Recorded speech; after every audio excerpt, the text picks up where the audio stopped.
Shalom saudara-saudara terkasih di dalam nama Tuhan Yesus Kristus.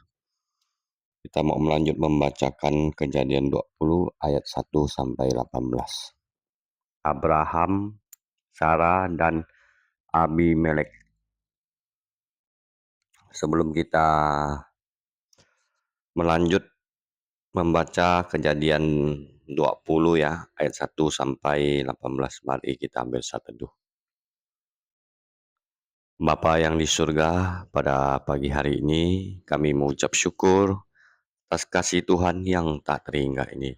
Pimpinlah kami dengan Roh-Mu yang kudus, supaya kami dapat memahami apa yang tertulis di dalam kitab suci ini. Tuhan yang Maha Pengasih, ajarilah kami supaya hidup kami senantiasa menyenangkan hati Tuhan. Dengan pimpinan Roh-Mu yang kudus yang Kau janjikan kepada kami, Roh kebenaran ini, mengubah hidup kami, memimpin hidup kami, supaya mengubah sifat dan kepribadian kami menjadi lebih lemah lembut dan menaati perintah-perintah Tuhan, mendengarkan suara Tuhan. Berkatilah kami sesuai dengan kehendak-Mu ya Bapa. Kami sudah berdoa di dalam nama Tuhan kami Yesus Kristus, pimpinlah kami dengan Roh yang kudus ini. Amin. Kejadian 20 ayat 1 sampai 18 ya. Judulnya Abraham, Sarah, dan Abimelek.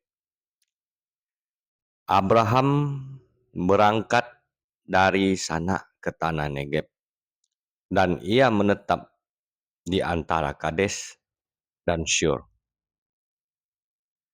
Ia tinggal di Gerar sebagai pendatang. Abraham mengatakan tentang Sarah, istrinya, dia saudaraku. Sebab itu Abimelek, raja Gerar, mengutus orang mengambil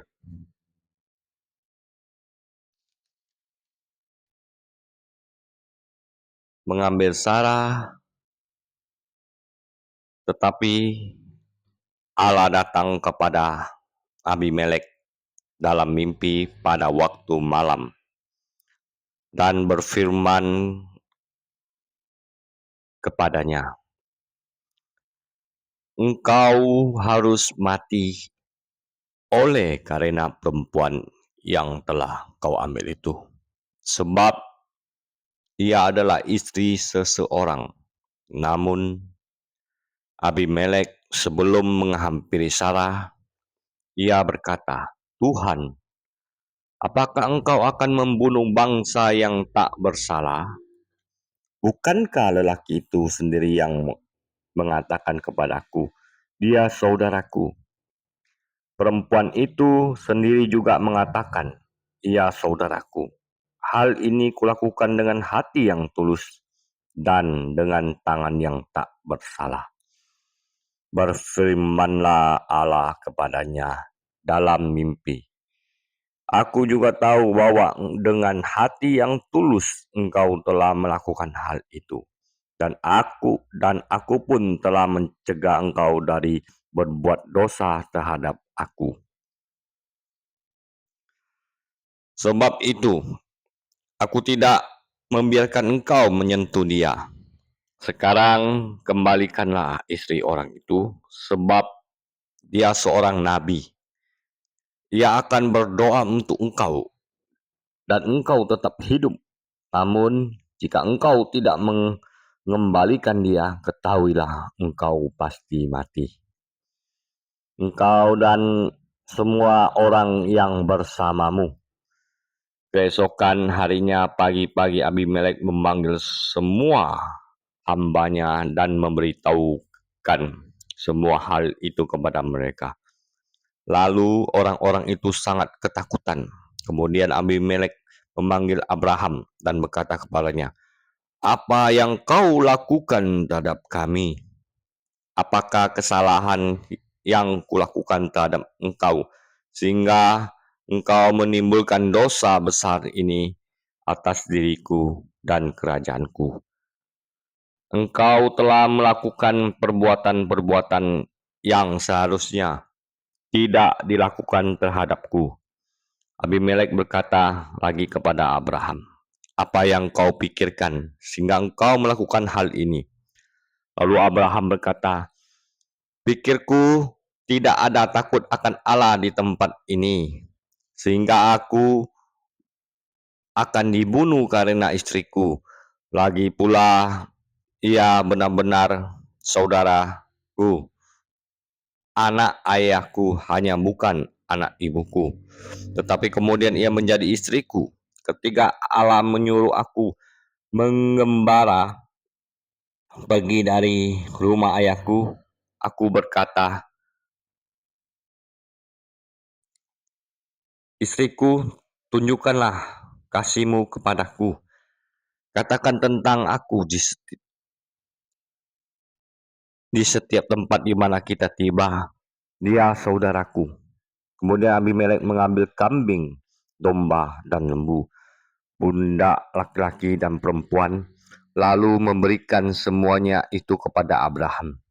Ia juga mengembalikan Sarah, istri Abraham, kepadanya.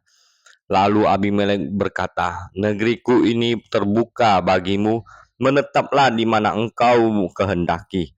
Kepada Sarah ia berkata, 'Telah kuberikan kepada saudaramu 1.000 shekel perak. Itulah tanda bahwa engkau tidak bersalah di mata semua orang yang bersama engkau. Demikianlah dalam segala hal engkau dibenarkan.' Abraham berdoa kepada Allah. Lalu Allah menyembuhkan Abimelek dan istrinya serta ham, hambanya perempuan hingga mereka melahirkan anak.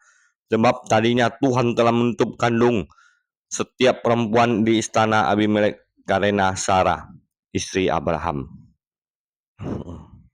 Sekian dulu Kejadian 20 ayat 1 sampai 18.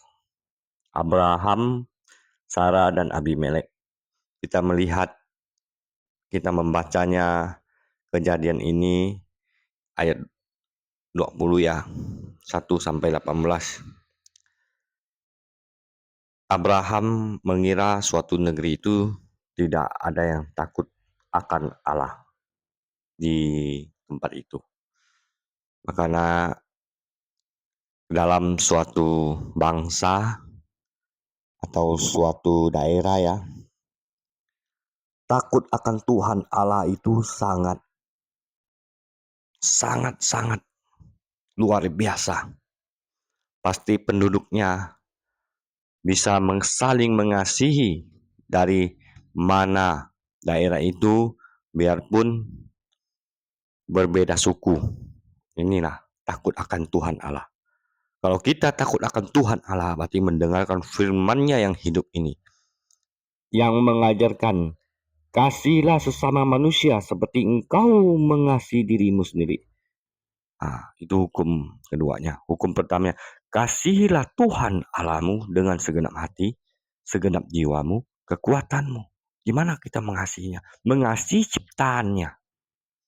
Apalagi kita ciptaan paling mulia, yang diberi akal budi, yang melebihi ciptaan yang lain, yang serupa dengan Tuhan Allah.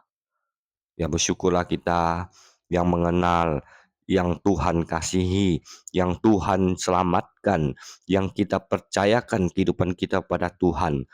Apapun yang terjadi, Tuhan Yesus akan memegang kita dengan tangan-Nya yang kuat. Tuhan Yesus memberkati. Amin.